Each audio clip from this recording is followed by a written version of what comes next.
నమస్తే అండి. గాయత్రిక హోమ్కి స్వాగతం. జీవితంలో మనం గొప్ప స్థాయికి, ఉన్నతమైనటువంటి స్థాయికి ఎదగాలి అంటే ఎన్నో పూజలు చేస్తాం, వ్రతాలు చేస్తాం, నోములు నోస్తాం. అయితే మనం జీవితంలో ఉన్నత స్థాయికి అంటే ఏమీ లేని స్థాయి నుండి గొప్ప స్థాయికి ఎదగాలి అంటే ఆ దేవుడి కటాక్షం మన మీద, మన కుటుంబ సభ్యుల మీద, మన ఇంటి మీద తప్పకుండా ఉండాలి. అయితే మనం నిత్యము కూడా పూజ అనేది చేస్తాం. ఎవరింట్లో అయితే 2 పూట్ల కూడా దీపారాధన ఉంటుందో వారి ఇండ్లు ఎప్పుడూ కూడా స్వర్గంగా ఉంటుంది. అలాగే ఆ ఇంట్లో ఎప్పుడూ లక్ష్మీ కళ ఉట్టిపడుతూ ఉంటుంది. అయితే మనం పూజ చేసేటప్పుడు చాలా వరకు డౌట్స్ ఉంటూ ఉంటాయి. అయితే నాకు తెలిసిన ఇన్ఫర్మేషన్ అంతా ఈరోజు వీడియోలో మీతో పంచుకోబోతున్నాను. నేను పూజ ఎలా చేస్తాను అనేదంతా కూడా మీతో షేర్ చేస్తున్నాను. ఇది మీకు చాలా వరకు హెల్ప్ అవుతుంది. రోజు పూజ చేసుకోవాలి, నిత్య పూజ చేసుకోవాలనే వారికి చాలా వరకు అర్థమవుతుందండి. ఎలాంటి డౌట్స్ లేకుండా చక్కగా పూజ అనేది చేసుకోవచ్చు. దీపారాధన అంటే దీపం అనేది పరబ్రహ్మ స్వరూపం. అయితే మనం ఇంట్లో వెలిగించే దీపం చాలా చాలా విలువైందండి.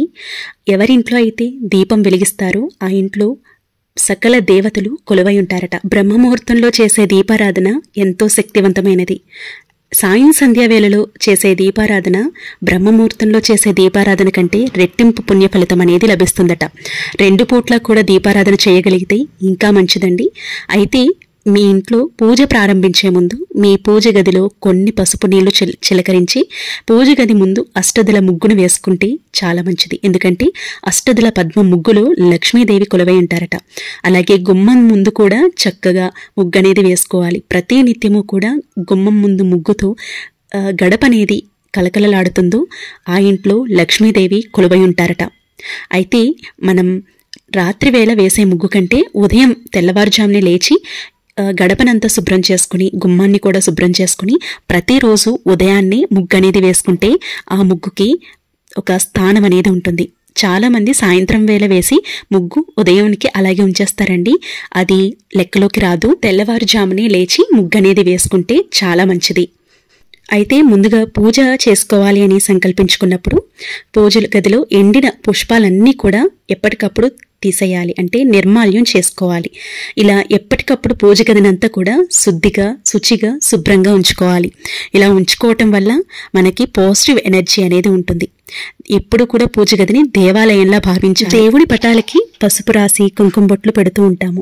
అయితే చక్కగా అందంగా బొట్లు అనేవి నిలవటం కోసం గంధం రాసి కుంకుమ బొట్లు పెడితే చాలా మంచిది. దీంతో పాటు పుణ్య ఫలితం కూడా లభిస్తుంది.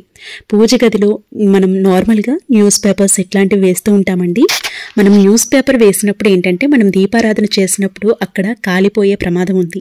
కాబట్టి కాటన్ క్లాత్ వేసుకోవచ్చు. లేదు అంటే ఇప్పుడు షీట్స్ అమ్ముతున్నాయి కదా, సో ఆ షీట్స్ని కూడా మీరు తెచ్చుకుని చక్కగా షీట్ వేసుకుని అలంకరణ అనేది చేసుకోవచ్చు. అలా కూడా మీరు పూజ అనేది నిర్వహించుకోవచ్చు. అంతా కూడా ఏర్పాట్లు చేసుకున్న తర్వాత పూజ గదిలో అంతా కూడా పూలతో అలంకరించుకోవాల్సి ఉంటుంది. ఇలా పూలతో అలంకరించుకున్న తర్వాత పూజ గదిలో వెలిగించే దీపానికి చాలా శక్తి ఉంటుందండి. కాబట్టి పూజ గదిలో దీపం వెలిగించే ముందు దీపారాధనకి కుంకుమ బొట్లు పెట్టి దీపాన్ని వెలిగించుకోవాల్సి ఉంటుంది. దీపాన్ని వెలిగించుకుని దీపారాధన చేసుకున్న తర్వాత మరొక్కసారి కుంకుమ బొట్టు పెట్టి అక్కడ పుష్పాన్ని ఉంచి అక్షింతలు వేసి దీపారాధనకి మరొక్కసారి నమస్కరించుకోవాల్సి ఉంటుంది. ఎవరింట్లో అయితే ఇలా దీపారాధన చేస్తారో ఆ ఇంట్లో సకల దేవతలు, 3 కోటి దేవతలు కూడా కొలువై ఉంటారట.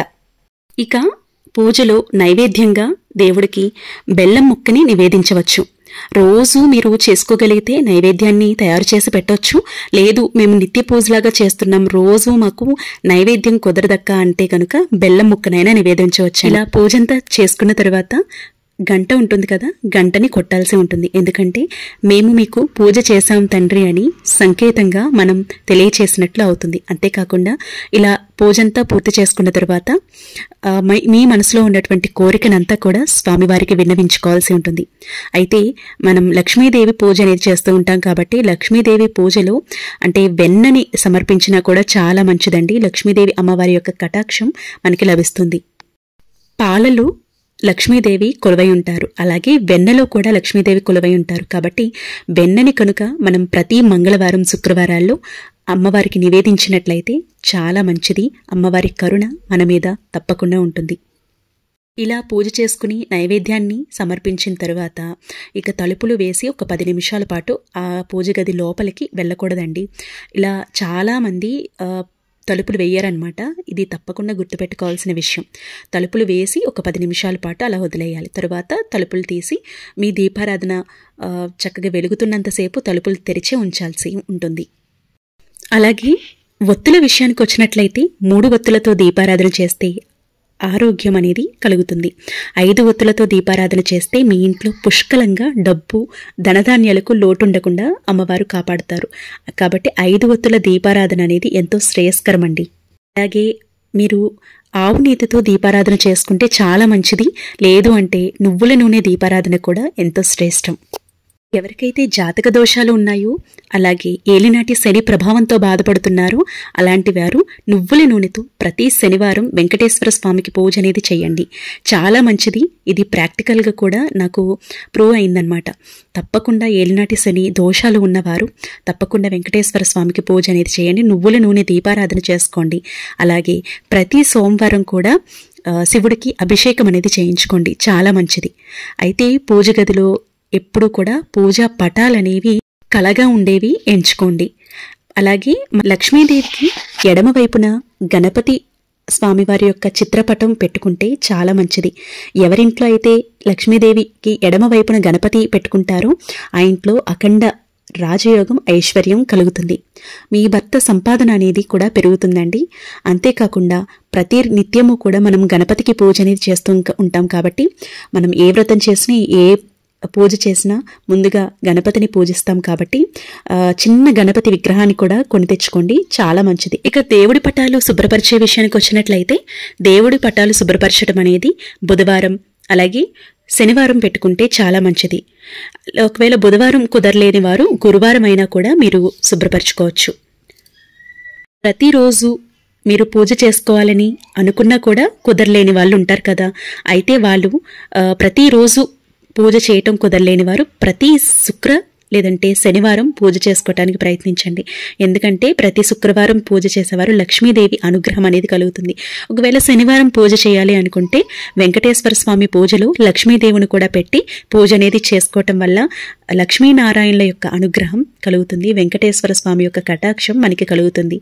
ఇలా అమ్మవారి అయ్యవారి యొక్క కటాక్షం కలగటం అంటే మామూలు విషయం కాదండి. ఇంటికి ఐశ్వర్యం కలుగుతుంది. ఐశ్వర్యం అంటే డబ్బు హోదా సిరి సంపదలు కాదు, ఆరోగ్యం కూడా ఐశ్వర్యంలోకి వస్తుంది. ఎవరింట్లో అయితే ఆరోగ్యం ఉంటుందో అక్కడ ఐశ్వర్యం తప్పకుండా ఉంటుంది. పూజ గది ఎప్పుడు కూడా క్లీన్గా ఉండేటట్టు చూసుకోండి. దుమ్ము ధూళి ఇట్లాంటివేమీ లేకుండా మన స్తోమతకి తగినట్లుగా చక్కగా నీట్గా ఉంటే సరిపోతుంది.